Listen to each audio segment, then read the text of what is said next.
Мен үшін әлемдегі ең продуктивный, ең активный адам 11-ші сыныптың оқушысы. Оқушылардың барлығында негізінде СДВГ синдромы бар. Грант ұбытыны тек қана бір-ақ рет тапсыруға болады. Қаңтар ұбыты оқушылардың бетіне тиетін бір шапалақ деп ше. Инстаграмда әртүрлі посттардың астында жалобы жазып жатыр. Неге біздің жолымыз ауыр, неге бізге кейде ғана сондай өзгерістер болып қалды деген сияқты. Уже расслабиться етіп жаңағыдай демалып, ой, менде екінші попытка бар ғой, ұбытын өзгертеміз, болды, ұбыты жоқ, ұбыты кетті. Егер де вот пробио сияқты мектеп болса, сенің ұбытыға дайындалуың стресі намного азырақ болатын еді. Все, мен 24-те 7 сабақ оқимын дейді да. Максимум 2 апта. Ұбыты үлкен өмірдің басы.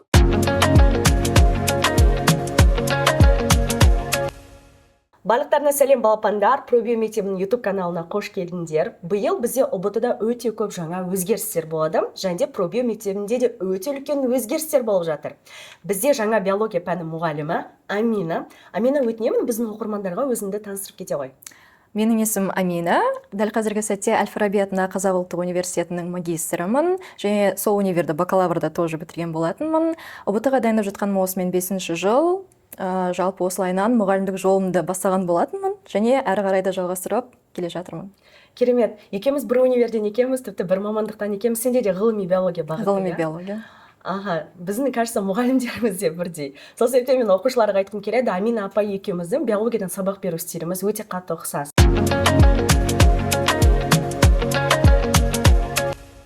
Амина, сенің мұғалімдік тәжірибең 5 жыл. Айтып бере қойшы, қалай сен мұғалімдікке келдің, сабақ беру жаңағы опытың қалай басталды? Маған өте қатты қызық болып тұр. Негізінде мен мұғалімдікті шынымен өте ерте бастадым. Себебі бұл мен негізінде мұғалім болам деген өзімде ой болған жоқ. Себебі мен өзімді всегда врач болып, жаңа ақ халат киіп жүргенімді елестететін кішкентай кезімде, сондай педиатр болуды қалайтынмын. Бірақ сол 11-ші сынып оқып жүрген кезімде мен өзімнің дайындалған жаңағы мұғалімдерім, дайындалған директор мектептің, сол кісілер маған жаңағы өзімнің түсіндіріп жатқанымды, группаластарыма түсіндіріп жатқан сабақтарымды көрген. Содан кейін мені шақырып алып, сенде сондай мұғалімдік түсіндіру қабілеті бар сияқты, неге педагогикаға бармасқа деген сияқты сондай идея тастады.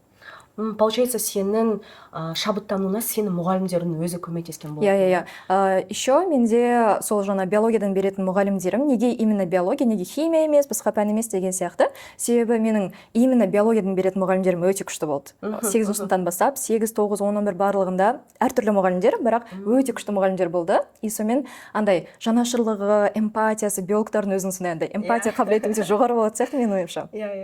Солайынан жаңағыдай соларға қызығып, шынымен мұғалім деген осындай болады екен ғой деп қарап, сол кісілерден кәдімгідей өзім мотивация алып, и солайынан биологияны таңдаған болады. Негізі биология пәнінің өзі қызық қой. Еще бір жағынан жаңағы мұғалімнің де саған деген әсері кәдімгідей оқушыға негізінде әсер етеді деп ойлаймын. Мен ойымша енді екеуміз енді осы мұғалімдік жолдамыз, екеуміз де Пробио мектебіндеміз, біздің де оқушыларға солай қатты әсер ететін шығармыз деп мен өте қатты үміттенемін. Жаңағы биология жайында сөйлесіп жатырмыз ғой. Ал сен де биолог ретінде өзіңнің осы күнделікті өмірде қандай қызық привычкаларың бар? Сен қандай призмамен қарайсың өмірге? Айтып отырмын ғой, биологтар өте қызық адамдар деген сияқты. Мен негізі өзім сол биологияны оқып бастағалы, өзім өте қатты ЗОЖ деген нәрсеге жатып алғанымша, шөп-шалаң жеймін постоянно. Таңертең мысалға таңғы уақытында міндетті түрде май жеймін, міндетті түрде жаңағыдай нәрөз тамақтар жеймін, ет деген сияқты. Себебі бізде қазақ менталитетінде басқаша ғой. Қазақ менталитетінде таңертең таңға жеңіл, түскі жеңіл, кешке қарай кешкі аста барлығы отырып тамақ жеп деген сияқты. Ал мен өзім биолог болғаннан кейін өзімнің отбасымды полностью басқа жаққа қарай жоқ олай болмайды деп жаңағыдай таңғы ас деген кәдімгідей май, нәрөз, ет болу керек, одан кейін деген сияқты солайынан биология мен өміріме именно тамақ жағынан болсын, басқа жағынан болсын өте қатты негізінде әсер еткен болатын. Окей, енді давай біздің подкастымыздың ең басты тақырыбы 2027 жыл ұбытының өзгерістері жайында сөйлесек. Бұл оқушыларды қатты мазалап отыр. Бәлкім сенде директіне көп сұрақтар келеді, менде директіме көп сұрақтар келіп жатыр. Биыл бізде оқу ағарту министрлігі Жұлдыз Сүлейменова айтқан болатын, грант ұбытыны тек қана бір-ақ рет тапсыруға болады. Осы уақытқа 2 рет тапсырып келді. Қанша жылға дейін? Карантиннен бастап па? Қанша жыл 2 рет тапсырды? Негізінде 2 реттен тапсыру деген нәрсе 2021-де басталды. 5 жыл. 5 жыл қатарынан тапсырды. Бұл оқушыларға карантиннен зардап шеккен үшін берілген мүмкіндік болатын, иә? 2021-ден бастап бітірген түлектер уже карантиннің зардабына ұшыраған, солар жаңағыдай 5 жыл тапсырды, енді олардың потогы аяқталды, сонымен уже 1 рет қайтадан ауыстырып жатыр. Давай қазір осы жайында сөйлесеміз. Және екінші мәселе оқушыларды алаңдатып отырған. Биыл бізде бізде кітаптар өзгереді деп айтты. Жаңағы Жұлдыз Сүлейменованың өзінің аузынан естіген болатынбыз. Қай сыныптардың кітабы өзгеретін болды? Осы жылы именно 7 мен 9 сыныптың кітаптары өзгереді деп айтқан болатын, яғни 7, 8, 9 сыныптың кітаптары. Одан кейін келесі жылы мүмкін 10-11-дің кітаптары өзгеріп қалуы да мүмкін. Қателеспесем, 7 сынып, 8 сынып, 9 сыныптың биология кітабы 2019-2020 жылдар жазылған болатын. Және де сол бағанағы 5-6 жылдық период өтіп кетті, және жаңарту жаңарту керек. Қалай ойлайсың? Дұрыс па бұл, әлде дұрыс емес па, қалай ойлайсың?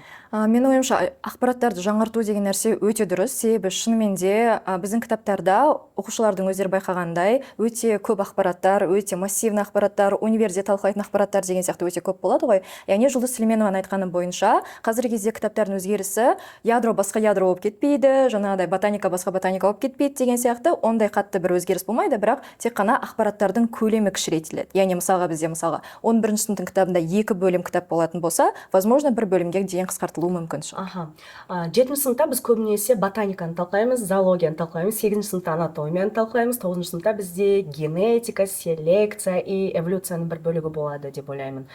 Енді оқушыларға қорқудың қажеті жоқ, өйткені биологияның тарихы, биологиядағы элементтер өзгермейді.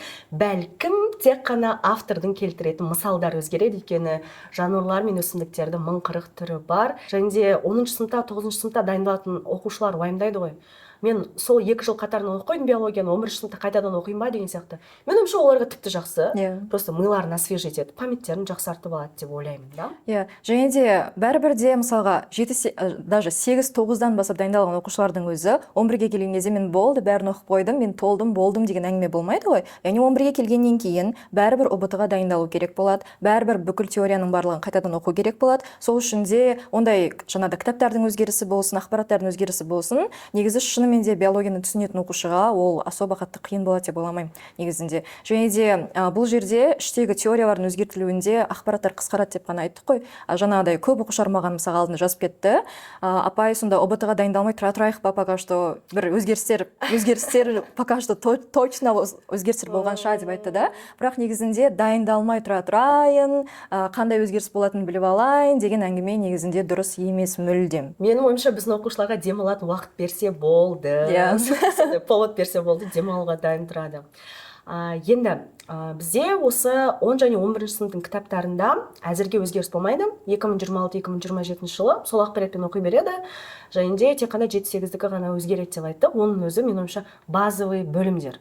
Ботаника базовый бөлім, биология әліппесі, зоология, анатомия и генетика. Ең С деңгейлік тақырыптар 10 және 11 сыныпта деп ойлаймын. Так что 7-8-9-дың өзгерісіне қатты алаңдаудың қажет жоқ, өзің айтып отырғандай.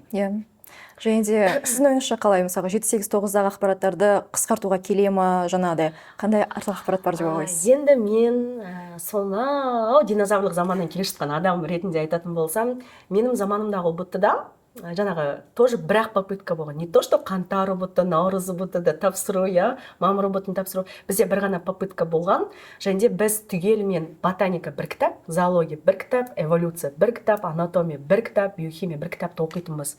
Және де қазіргі кездің өзінде биология қатты қысқартылған деп айтатын едім. Одан да қатты қысқартатын болса, биология өте қатты керісінше жеңілдек болады деп ойлаймын.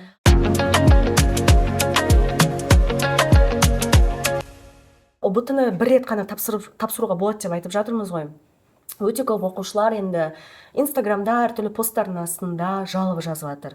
Неге біздің жолымыз ауыр, неге бізге кейде ғана сондай өзгерістер болып қалды деген сияқты. Мен ойымша, бұл әділетті. Өйткені сен де, мен де ұбт-ны бір-ақ рет тапсырған болатынбыз, и оқушыларға бұл фокусын жинауға қаттырақ көмектеседі деп ойлаймын. Жыл бойы сенде бір ғана өте үлкен мақсат болады. Сенің бүкіл фокусын, бүкіл энергияң, бүкіл жоспарларын соған ғана арналады. Мен ойымша бұл жерде екі жағынан қараған дұрыс сияқты. Сіз айтқанда жаңағыдай бір фокус қана болады, уже расслабиться етіп жаңағыдай демалып, менде екінші попытка бар ғой деген әңгімелер кішкене қысқартылады деп ойлаймын. Бірақ дегенмен де бәрібір андай ғой, 5 жылда карантиннің поколениясы бітіп қалған жоқ. Осы жақта мен қарсы пікір айта аламын. Өйткені неге біз карантинді әлі күнге желі өтуіміз керек? Карантин заманы өтіп кетті, көбінесе оқушылар ұбт-ға 11 сыныптан немесе 10 сыныптан бастап дайындалады.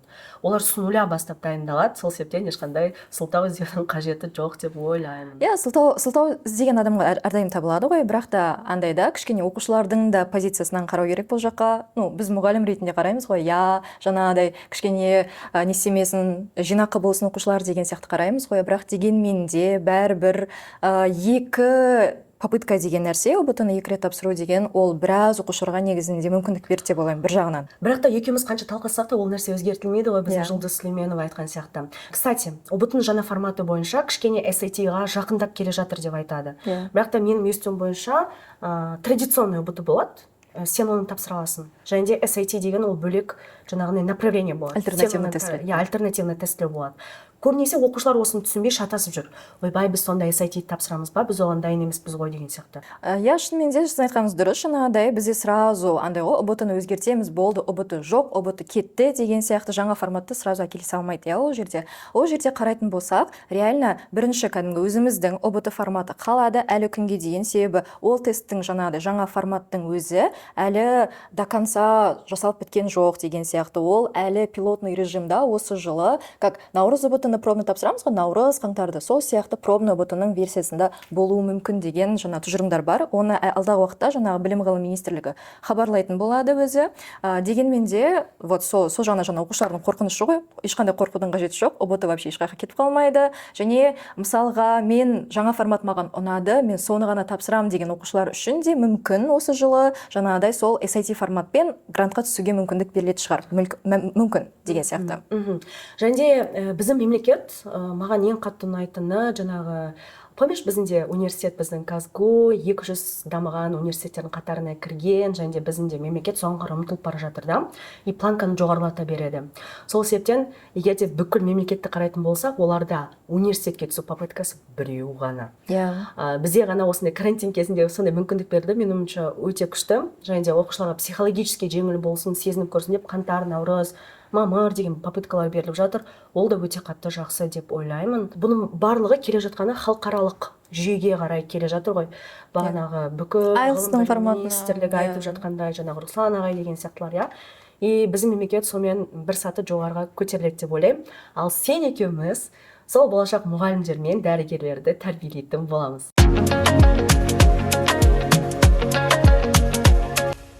Дәрігерлер демекші, биылдан бастап дәрігерлердің оқуына арналған гранттың балы өседі деп ойлайсың ба? Иә, грантқа қатысу үшін 90, бірақ жаңағыдай уже грантқа мен смело түсем деген нәрсеге жаңа сенімді болу үшін 125-130 балдың төңірегінде бола беру керек негізінде. Иә, общий медицинаға. Бірақ та енді менің ойымша бұдан ары қарай жоғары көтерілмейді деп ойлаймын. Себебі бұдан ары қарай жоғары көтерілетін болса, шынымен де талантты оқушылар, талантты балалар бар ғой, өздерінің бір қобалжуының жолының арқасында, стресстің кесірінен жаңағы өзінің қалаған балын ала алмай қалатын оқушылар бар. И солардан айырылып қалмау үшін менің ойымша ары қарай бал көтерілмейтін сияқты. Менің білуім бойынша конкурстың балы былай есептелінеді. Сол университетке қаншама оқушы балын тапсырады, соған байланысты. Например, егер де жылдан жылға биология, химия таңдайтын оқушылардың сапасы жоғарылай беретін болса, не себептен олардың сапасы жоғарылайды екені мұғалімдердің де біліктілігі өседі деген сияқты. Олар тапсыра береді, және де сол университеттің балы өсе береді. Мысалға 2024-25 жылы МУА университетінің шеткі балы 118 сондай болатын. Қазір уже 128. 10 балға көтерілді. Бірақ та жылдан жылға осы балдар өсіп бара жатыр. Сол себептен оқушыларға мен беретін кеңесім дайындықты қазірден бастау керек. Иә, дайындықты неғұрлым ертерек бастаса, соғұрлым өздеріне оңай болады. Себебі шынымен де биология ол тек қана бір ғана кітаптың жиынтығы емес қой. Ол жерде биология 7-ші сыныптан басталады деген сияқты. Бізде биологияның мысалға 10-ші сыныптың биологиясында, 11-ші сыныптың биологиясында 2 бөлім кітаптан бар. Тем более бізде 2 баспа бар, мектеп баспасы, Атамұра баспасы деген сияқты. Яғни ол кітаптың ішіндегі ақпараттардың барлығын бір жылда алып үлгеру мүмкін, бірақ қиын. Иә, қиындау болуы мүмкін жаңағыдай. 24-7 бала оқып, қатты стресс сезуі мүмкін. Сондықтан неғұрлым ерте бастаса, соғұрлым стресстің деңгейі төменірек болады. Енді давай осы стресс жайында сөйлесетін болсақ, не себептен оқушыларда стресс болады? Қандай себептер болуы мүмкін? Ол сол жаңағы айтып тұрғандай үлгермей жатырмын, қалып бара жатырмын деген нәрсе. Себебі стресстің деңгейі мен байқағанымша қаңтар ұбт-дан кейін қатты өседі. Себебі қаңтар ұбт-да неше түрлі жанындағы достарын көреді, ертерек дайындығын бастаған деген сияқты, қаншама жоғары балл алып жатыр барлығы, мен неге төмен алып жатырмын, неге балым жылжымай жатыр деген сияқты өзін басқалармен салыстыру, және де басқалардың как будто озып кеткен сияқты, ол қалып бара жатқан сияқты сезімдердің болуымен стресс одан сайын жоғарылайды. И стресс бір жағынан ата-аналардың жаңағы сенімі, ата-аналардың қалай болып жатыр, не болып жатыр деген сияқты бір сондай не деп айтамыз, ата-аналардың үміті деп айтайық. Иә, ата-аналардың жаңа қызығушылығы, менің ойымша, сол нәрсенің өзі балаларға стресс болып тиеді. Және қорқыныш. Мен келісемін. Мен осы жақта бір зат қосқым келеді. Бұрын сонды бұны ешкімге айтып көрмеппін. Осы жақта ойымды жинақтап айтып көрейін. Көбінесе адамдарда иллюзия будущего деген болады да. Білмеймін қазақша қалай айтсам болады бұны. Иллюзия будущего дегеніміз, мен курс ала салам ғой. Малика апайдан курс ала салам, ана мектептен курс ала салам, олар мені үйретеді ғой. Как-нибудь адамдар алып жатыр ғой, мен де нетем деген сияқты. Бірақ та, егер де біз мұғалімдер өзіміздің миымызды біреуге флешка ретінде ауыстырып бере салсақ, бәлкім елдің бәрі 140 бал алатын еді. Бірақ та, вот жаңағы иллюзия будущего дегеніміз курстан бір өте қатты көп гарантия күтеді да оқушылар. Бірақ та ол сенің оқу қабілетіне байланысты деп ойлаймын, и жеке тайм менеджментке байланысты. То есть жаңағы уақытқа үлгермеу және де иллюзия құрастырмау керек деп ойлаймын. Курсқа дайындалған кезде мұғалім саған ақпаратты береді, кураторларды көмектеседі, базар жоқ, системада бар. Бірақ та оны серьезно қабылдау керек деп ойлаймын да. Вот жаңағы не серьезно қабылдап жатқан адамдар қаңтар ұбт-мен кездескен кезде ұбт деген осы екен ғой деп оянып бастайды да. Естерін жиады. Және де өздерін басқалармен салыстырып бастайды. Ол жақта самооценка да түседі, басқасы деген сияқты. Бірақ та одан да жоғары алып жатқан оқушылар бар. Иә, менің бір коллегамның сөзі бар еді, қаңтар ұбт оқушылардың бетіне тиетін бір шапалақ деп ше. Мен алып шапалақ. Иә. Естерін жияды. Бірақ қаңтар ұбт-дан кейін де естерін жимайтын оқушылар бар. Қаңтар ұбт-дан кейін де ой, үлгерем ғой деген сияқты сондай бір иллюзиямен шынымен де жүреді. Бірақ дегенмен де сол жаңағыдай қаншалықты неғұрлым дайындық ертерек бастаса, соншалықты өздеріне жақсы болады. Біз оны қанша рет айтамыз, оқушыларға ескертеміз, бірақ андай өте жаңағы бетке шапалақ тимейінше ол сезім бит. Иә, әркімнің өзіне.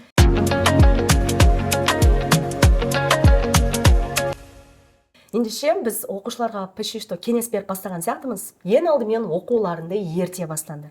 Математически и логически ең түсінікті нәрсе осы. Сен мейлінше ерте бастасаң, мейлінше көп тақырып оқып аласың, и оны еще тағы да екі орап қайталап үлгеріп аласың деген сияқты. Осы ертерек бастау керек. Екінші, қандай кеңес беретін едік біз?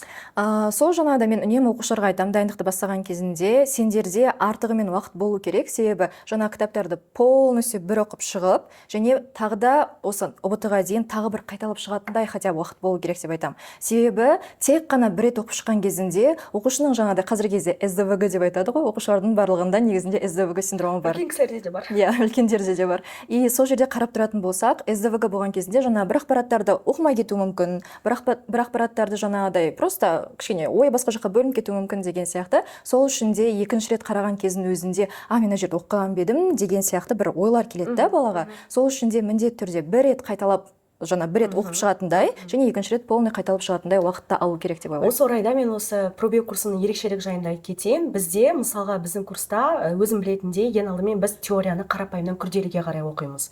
Ең алдымен ботаниканы, биологияны, әліппесін оқимыз, потом зоология, анатомия, генетика, цитология, молекулалық биология, координация, биомедицина и эволюция деген сияқты. Біз алдымен бүкіл теорияны оқып аламыз. Бізде апта сайын практикалық сабақтар болады, одан кейін барып бізде қайталап ал деген курс болады. Оқушылармен кітаппен жұмыс жасау, конспектпен жұмыс жасау, өте көп қайталаулар болады. Менің беретін кеңесім оқушыларға өте көп практика жасау. Практиканың көптеген түрлері бар. Мысал ретінде, мұғалім сабақ өтеді, сен оны тыңдайсың, конспект жазасың. Бірақ та ол жеткіліксіз, келісесің бе? Ол жеткіліксіз. Биология ол визуалды пән. Біз бүкіл нәрсені көз алдымызға елестете алуымыз керек. Сол себептен мен ойымша өте көп суреттермен жұмыс жасау керек. Мысалы ретінде ұбт-да айтады ғой, көп суретпен сұрақтар келеді деп ше. Ол не только кітаптың суреттері болады, но и ол типа сол организмге, сол белгілі бір дене мүшесіне қатысты интернеттегі любой сурет болуы мүмкін. Сол себептен көп іздену керек деп ойлаймын. И міндетті түрде ауызша көп қайталау керек. Мысалы ретінде оқушылар шындап та мен түсінбеуі мүмкін жұптық жұмыстың күшін. басқа адамға түсіндіріп жатқан кезінде өзің қаттырақ түсініп бастайсың. Знаешь, вот мен мұғалімдік опытымда бір оқиға болған. Енді біз онлайн курспыз ғой. Интроверт оқушылар өте көп. И бір оқушы мүлде жұптық жұмыс жасағысы келген жоқ, сондай өте жалқындық оқушы болды да.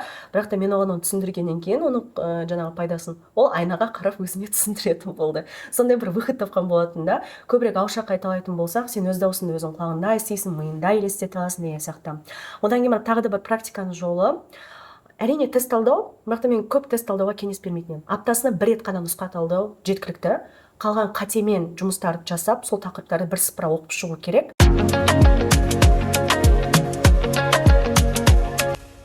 Тағы да бір теманы қозғайық, Амина.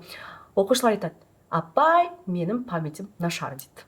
Енді осы памятті қалай жақсартуға болады оқушыларға? Андай ғой, бізде реально ұбт-ға дайындалу кезінде кітап тек қана сол бір өзіміздің кітаптар ғана деген сияқты, иә. И басқа жаңағы рекорд балл шығаратын оқушылармен жаңа төмен балатын оқушылардың айырмашылығы тек қана қайталау санында ғана деп ойлаймын. Қайталау санында. Потому что андай ғой, барлығымыздың миымыз бір көлемде. Барлығында бір бағдарлама.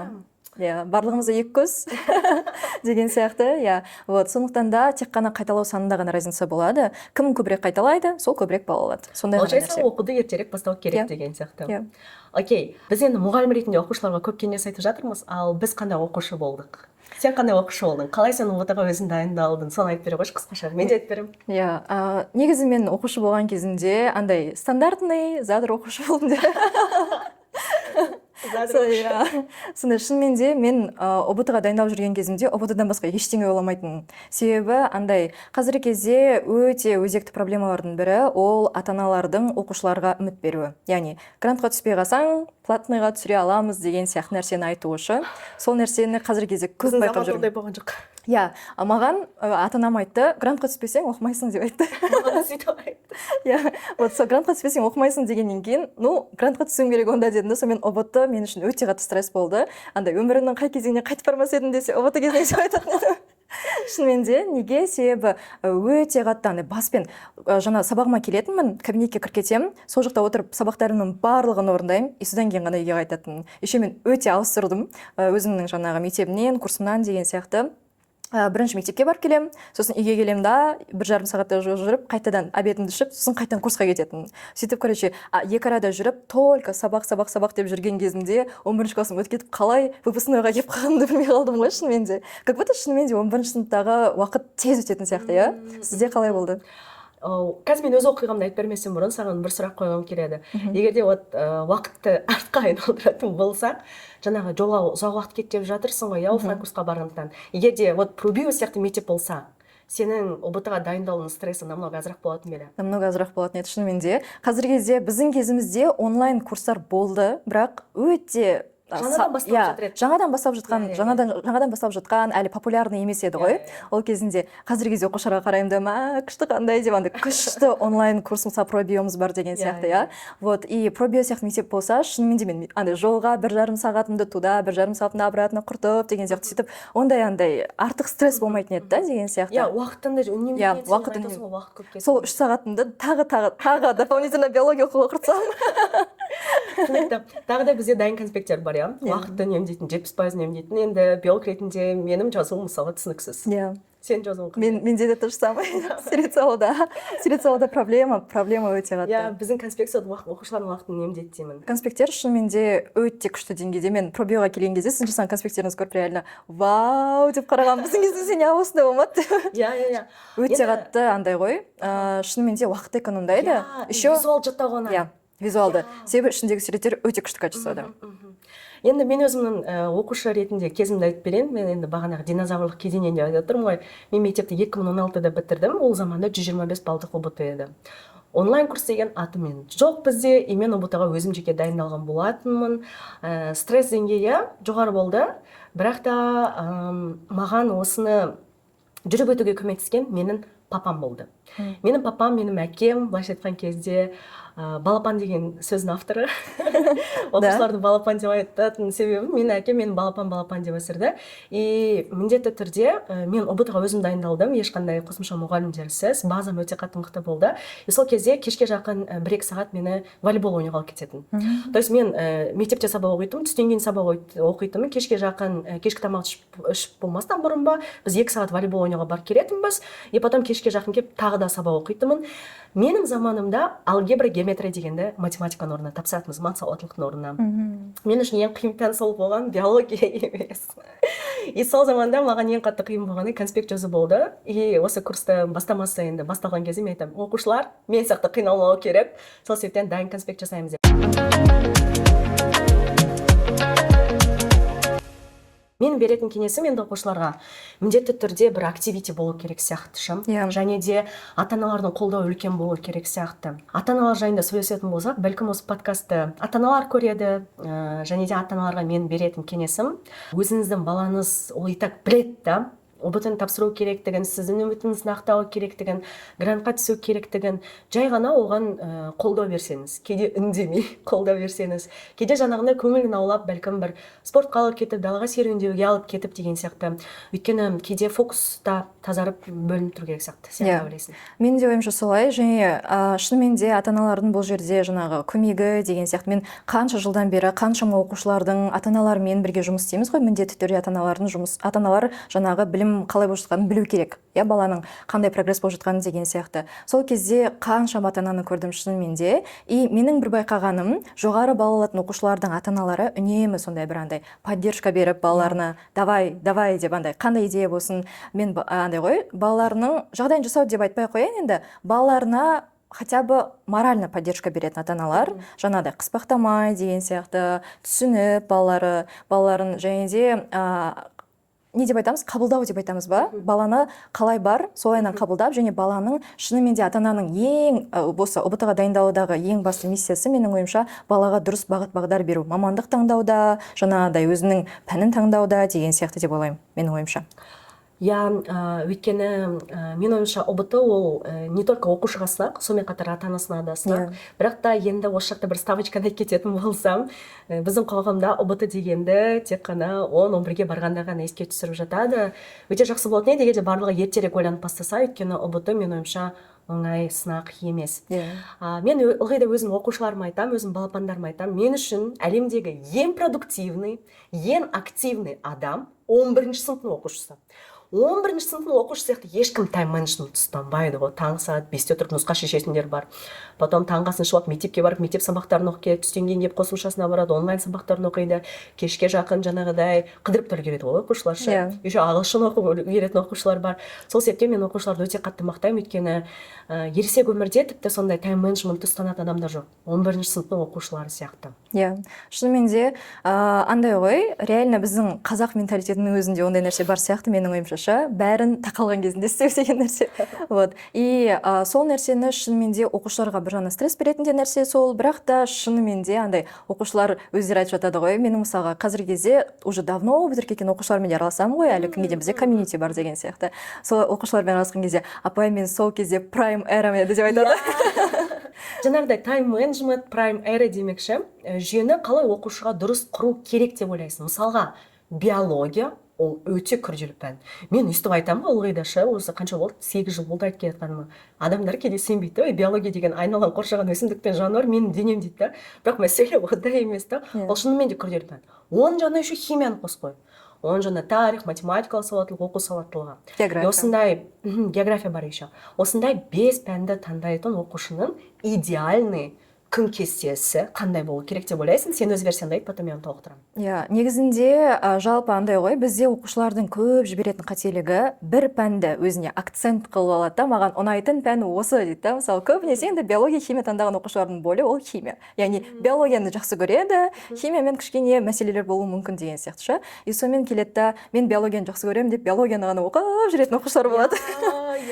Сондықтан да андай ғой, күн тәртібін жаңағы тайм-менеджментті құрастырған кезде кезде менің ойымша барлық пәнге ровный жаңағыдай количествомен уақыт бөліну керек. Себебі биология мен химия, сенде жаңа қазіргі таңда бізде 50-ден 50 балл ғой. Биология мен химия, биология мен география, негізі осы пәндерге уақыт көбірек алыну керек. Бірақ жаңағыдай оқу сауаттылығы, математикалық сауаттылық, Қазақстан тарихы деген сияқты пәндерге тоже көп оқушылардың дұрыс емес акцент қоюының салдарынан жаңағыдай 140-тан 140 алмайтын ситуациялар болады да. Себебі акцентті өзінің таңдау пәндеріне беріп кетеді деген сияқты. Мысалға 120 балл, бірақ 4 балл бір пәннен. Сондай нәрселер де өте көп кездеседі. И ол нәрсе мысалға 3 баллдан аса алмай қалсаң, порогово аса алмай қалсаң, сен даже 130 балл алып тұрсаң да, грантқа тапсыра алмайсың. Яғни ондай мәселе болуы мүмкін. Сол үшін де тайм-менеджментта осы нәрсе болу керек, яғни барлық пәндерге дұрысымен уақыт бөліну керек, және де ұйқыны реттеу керек. Сенің күнің берекелі өту үшін ұйқың берекелі болу керек деп айтады ғой. Яғни ровно жаңағы, енді онда ұйықтау деген нәрсе ұбт-да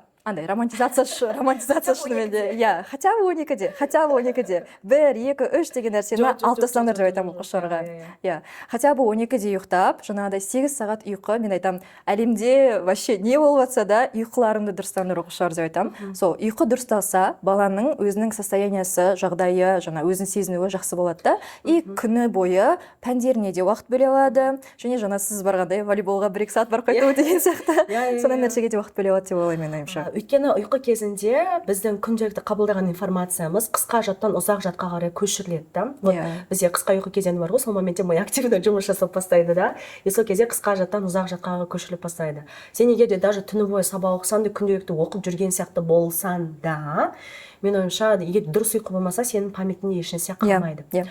Тайм-менеджмент демекші, мен лично өзім, менің қазір мына телефоным жанымда тұр, просто так көрсете салайын. Мен Google календармен жұмыс жасаймын. Менде, егер де менің календарымда бір зат тұрмаса, ол мен өмірімде жоқ деген сөз да. Календарға мен күнделікті кіремін, таңертең, кешке, түсте деген сияқты. И оқушыларға да соны жасауға кеңес беремін. Ол бесплатный нәрсе. Және де жаңағы мектеп сабақтарын, қосымша пәндердің сабақтарын, я болмаса қайталау кезеңдерін, конспект жаттау, кітап оқу кезеңдерін бәрін енгізіп қою керек деп ойлаймын. Өйткені не нәрсе жазылған жоқ, оны ойда ұстай алмайсың. Сол себептен оқушыларға мен беретін кеңесім, көз алдында расписаниең тұрсын, жазып қой, тайм-менеджмент сондай жазудан басталады да, сен ойша ешнәрсені ұстап жүре алмайсың. Ойын бөлініп кетеді, сен соншама пәндерді оқып жатсың. Мектепте де өте көп іс-шаралар болады деген сияқты.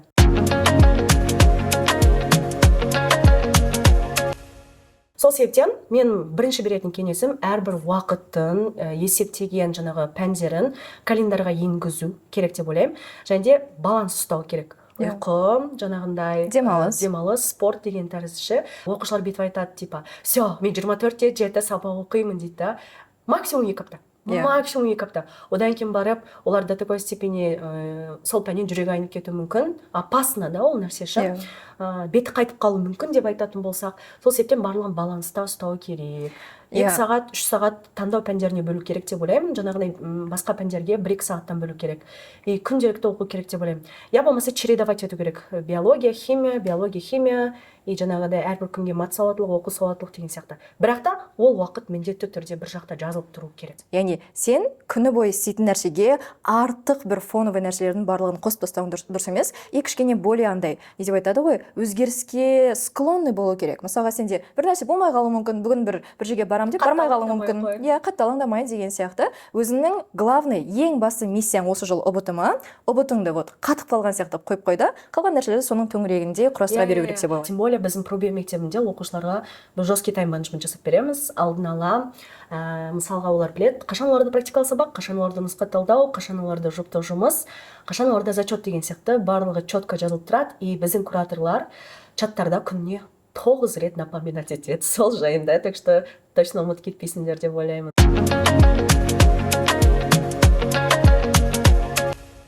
Сонымен енді бүгінгі біздің подкастымыз Амина апаймен танысуда өте күшті өтіп жатыр. Ендеше қорытынды сөз ретінде 2027 жылы биология, химия, география таңдаған оқушы ұбт-ға қалай дайындалу керек? Грантқа түсу үшін қалай дайындалу керек? именно биология бойынша айтайық. Биология бойынша негізінде жаңағы сіз айтып кеткендей, міндетті түрде бізде құрғақ биологияның теориясын ғана оқи бермей, міндетті түрде практикалық сабақтар болу керек. Особенно бізде осы жылы пробиода осындай жаңа практикалық сабақтар көптеп қосылып жатыр деген сияқты. Алдағы уақытта біз ютубта тоже болады. Енді сол практикалық түрде жаңағы мысалы анатомияны оқыған өзінде 3D анатомия, 3D мозаик деген сияқты өзінің приложениялар бар. Солармен жаңағы сүйек болсын, жүрек болсын барлығының құрылысын қарау керек. Және ботаникадан өсімдіктер болсын. Оқушылар айтады да, апай мен ботаниканы қалай практикалық түрде қараймын, далаға шығып өсімдік терейін ба дейді да. Мен айтамын, жоқ ол. Олай да болады. Олай да болады, бірақ та жаңа ботаникадан да мысалға неше түрлі жаңа суреттері бар, иә. Жаңа раушан гүл дейма, раушан гүлдің суретін тауып ал, қайың дейма, қайыңның суретін тауып ал деген сияқты жаңағыдай интернетке атын жазып немесе қазақша орысша атауын білмей, то есть қазақша суреті шықпай жатса, қазақша атауын переводчикқа салып, жаңағыдай атауын несеп аударып, одан кейін орысша іздеп немесе ағылшынша іздеп көруге тоже болады. Сондай бір лайфхак бар. Яғни міндетті түрде көп практика. Иә. Бірінші, екінші ол жаңағы өте көп қайталау. Өте көп қайталау. Мен осы нәрсені айтудан жалықпаймын. Менің самый коронный қайталау деп айтамыз ғой. Яғни өте көп қайталауға уақыт алу және де 11 сыныпта именно биологиядан оқыған кезінде ақпараттарды максимально бүткіл ақпаратты оқып тастауға тырыспау керек. Яғни самый именно жаңа ОБТ-да келеді деген өзіңіз айтатындай андай өте сердце тақырыптар бар ғой, жүрек тақырыптар ше. Вот сол тақырыптарды көптеп оқып, соларға акцент қойып дайындалу керек деп ойлаймын мен ойымша. Вот осындай үш нәрсе. Супер керемет, мен ойымша бұл өте қатты көмектесетін кеңестер. Менің беретін кеңестерім оқушыларға ең алдымен оқитын пәніңізге жоспар құру керек деп ойлаймын. Егер де жоспар болмайтын болса, сіз өте ұзақ ОБТ деген жолда адасып кетуіңіз мүмкін. Сол себептен бәлкім ол оқушы өзі жеке дайындалады, бәлкім мұғаліммен дайындалады. Енді мұғалімі жоспар жасап беретін шығар, және де міндетті түрде курстан оқу жоспары қандай болатынын талап ету керек. Қарапайымнан күрделіге қарай жылжу керек. Міндетті түрде сен қандай керемет мектепте оқымасаң да, қандай керемет курстарда оқымасаң да, барлығын басынан бастап қайталау керек. Екіншісі, ол практиканың өте көптеген түрлерін қайталау керек. Особенно көп ауызша қайталау, визуалды қайталау, сенен біреу сұраған кезінде. Сол кезде сен миының ішіндегі нейрондардың қалай қимылдап, қай жақта сенің пробелдар бар екеніңді анықтайсың. Үшінші мен беретін кеңесім, көп қатемен жұмыс жасау. Жіберген қателіктерді анықтап алу керек. Өйткені білесің ба, қатемен жұмыс жасамайтын оқушылар өзінің жарасын просто так наклейкамен жабыстырып қоятын оқушылар сияқты. Кейін түбінде ол ауру по-любому шығады, өйткені сен ОБТ-да оны ұмытып қаласың. Тілінің ұшында тұрған сияқты ұмытып қаласың. Сол себептен қандай сұрақтардан қайтып жібересің, соны міндетті түрде қайталау керек деп айтатын едім. Және де төртінші менің беретін кеңесім, ол міндетті түрде тайм-менеджмент, яғни календарды ұстану керек деп ойлаймын. Енді біртіндеп біздің осы әдемі подкастымыз аяқталып жатыр. Оқушылар біздің YouTube каналға подписываться етіңіздер. Болашақта Амина апаймен де өте көптеген сабақтар шығады.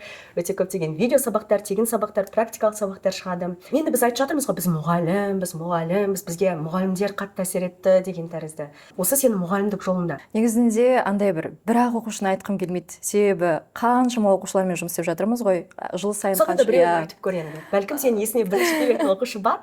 Осы оқушы маған әсер етті деген сияқты. Есімін де атамай қойсам болады. Иә. Ондай оқушылар бар енді, иә. Мысалға менің бір оқушым болды, ол өзі педиатрияға барам деп жаңа өз алдына мақсат қойып келді. Мен алдыма келген кезінде ол физика, математикадан ауысып келді маған. Сол кезінде вообще биология, химиядан 0 болып келген ғой. Бірақ жаңағы өзінің інісі ауырып қалған болып келді да. Содан кейін інісіне дұрыс емес қараған ба, сондай бір нәрсе болып, бір оқиға болып, содан кейін апай мен жоқ, мен педиатр боламын, мен педиатр болуым керек деген сияқты сондай бір өмірінде бір оқиға болған. Иә, өмірінде сондай оқиға болғаннан кейін келген. Сол кісінің жаңағы өмірге деген талпынысы, қалай биологияны оқитын, мысалға андай ғой, өзін ұстаған кезде де болады ғой, балаға қарап отырып, шынымен педиатр болады ау деп ойлайсың. Негізі баланың сырт келбетіне қарап отырып, примерно қандай мамандыққа баратын қарап уже біле аласың. Негізі біледі. Біздің де мұғалімдер білген ғой бізді. Иә, сондай. И сол кезінде жаңа оқушыма қараған кезінде реально андай өте көп еңбектенетін и ешқашан маған біреу бір нәрсе беру керек деген нәрсені істемейтін ше. Мен наоборот барлығына бәрін беруім керек. Мен жаңағыдай жақсылап тырысуым керек. Мен деген сияқты сондай нәрсемен, сондай позициямен қарайтын да. И шынымен де өзінің өзінің ниетін ақтап қазіргі таңда сол недегі Қарағанды медицина университетінде педиатрияға оқып жатыр. Сонда бұл оқушының саған әсер еткені, сен одан қатты шабыттандың ба? Шабыттандың ба? Және де андай өмірге деген көзқарасымда қанша жерден адамдардың қандай ситуация болса да сынбай бір нәрсе істей алатынын үйрендім да. Себебі мен өзім андай сәл-пәл депрессивныйлау адаммын да. Бір ситуация болып қалса сразу сол ситуацияға қатты кіріп ойланып деген сияқты. И сол оқушыма қарап, шынымен де қандай ситуация болса да өзін қолына жинап алып и істей алатын оқушылардың бар екенін. Сондай өзі кішкентай ғана 15-16-дағы бала ғой.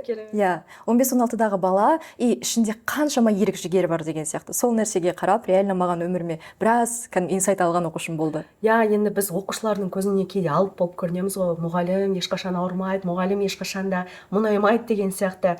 Бірақ та біз де кейде оқушыларға қарап шабыт аламыз деген сияқты. Енді мен дәл қазір өзімді исключение ретінде санап екі оқушыны айтқым келіп тұр. Бірінші оқушы, енді есімін атамаймыз дедік, бірақ та мен қазір бір затты айтатын болсам, уже барлығы біліп қояды. Ол екі дүркін рекордсмен, Пробия мектебінің екі дүркін рекордсмені. Және де қаласа қойып тастайтын оқушы ретінде маған соны дәлелдеді. Ол оқушы өзі қарапайым ауылдан шыққан оқушы болатын, бірақ та оның үлкен мақсаты болды, үлкен қалаға келіп, үлкен университетке түсемін деген. Және де методичный оқушы болды. Мен негізі өзім методичный адаммын. Мен жаңағы тайм-менеджмент құру барлығын айтып жатырмын ғой. Менде қандай методология бар, қандай правила бар, мен өзім соны ұстанып жүретін адаммын. И когда мен соны өзімнің оқушымнан көрген кезде, мен вообще респект дедім ғой. Өйткені мен қандай кеңестер бердім оған, ол әрбір затты бұлжытпай орындаған оқушы болды. Әрбір айтқан сөз, әрбір айтқан кеңес, лайфхактардың бәрін қолданып, соны дәлелдеп, 2 рет биологиядан 50-ден 50 балл қойып, сол себептен маған лично мұғалім ретінде, енді өзім методичный адам болғандықтан, мен методологиям жұмыс жасайтынын, сол енді көптеген рекордсмендер де бар. Бірақ та именно сол оқушы 2 рет соны дәлелдеп тастаған кезде мен прям респект едім. Екінші оқушы бәлкім сенің мысалымен сәйкес келеді. Бұл оқушы бізде Пробия мектебінде 2 жыл қатарынан оқыған. Бірінші жылы оқыған кезінде ол оқушы ракпен ауырып қалады. Сосын біз барлығымыз оны біліп, қатты көңіліміз түсіп кетеді. Потом біраз уақыттан кейін ол оқушының өте үлкен арманы болды, мен дәрігер болғым келеді деген. И өмірде биологиядан асқан оның қызығушылығы жоқ деп ойлаймын. И бәлкім сол оған күш жігер берді ма, ол ракты жеңіп шықты. То есть мен үшін оқушы, менің көз алдымда оқушы, ракты жеңіп шыққан оқушы, және де 2 жыл қатарынан бізге келген оқушы. 2 жыл қатарынан келіп, өзінің жаңағыдай 135 баллын алып, міне енді болашақта дәрігер болатын арманын орындап жатыр. Сол себептен мен ойымша көп оқушылар грантқа түсуді енді стресс көріп жатады, я болмаса ұбт-ны стресс көріп жатады. Және де оқушылардың бір айтатын сөзі бар, ұбт өмірдің соңы емес қой деген сияқты. Бірақ та менің айтатыным, ұбт үлкен өмірдің басы, особенно мұғалімдікке немесе дәрігерлікке оқуға түскіңіз келсе, сол себептен тағдырдың қолынан жұлып алыңдар сол гранттарыңды. Барлық оқушыға бірдей уақыт беріледі, және де бірдей мүмкіндік беріледі. Сен үлкен қаладансың ба, кішкентай қаладансың ба, сенің отбасында бір жағдай болып қалды ма, или сенің өзіңде бір жағдай болып қалды ма? Бірақ та сенің жанында осындай жақсы мұғалімдер бар болған кезде бүкіл мүмкіндікті қолданып, өзінің арманына жет деп айтқым келеді оқушыларға. Иә, біздің де негізі мұғалім болудағы жалпы осындай Пробияда жұмыс істеп жатқанымыздың мақсаты, миссиямыз ол осы оқушыларға шынымен де өздерінің өмірдегі ең басты 2 таңдау бар деп айтады ғой. Сол бір таңдауды өте точно жасатып, жаңағыдай болашақта өзінің аяғына нық тұра алатын азаматтарды дайындап шығару деп ойлаймын менің ойымша. Біз сол тек қана білім беретін мұғалімбіз және де себепкерміз. Сол себептен құрметті оқушылар, құрметті балапандар, қорықпаңыздар. Пробия мектебі, Пробия каналы сіздермен бірге. Ал бүгінгі подкастта біздің қонағымыз болған Амина апай, және де Пробия мектебінің жаңа мұғалімі. Келесі сабақтарда кездескенше, всем пока. Всем пока.